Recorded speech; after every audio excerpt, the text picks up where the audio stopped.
إن في خلق السماوات والأرض واختلاف الليل والنهار والفلك التي تجري في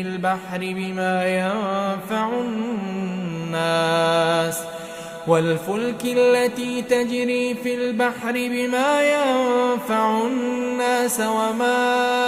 أنزل الله من السماء من ماء فأحيا به الأرض بعد موتها وبث فيها من كل دابة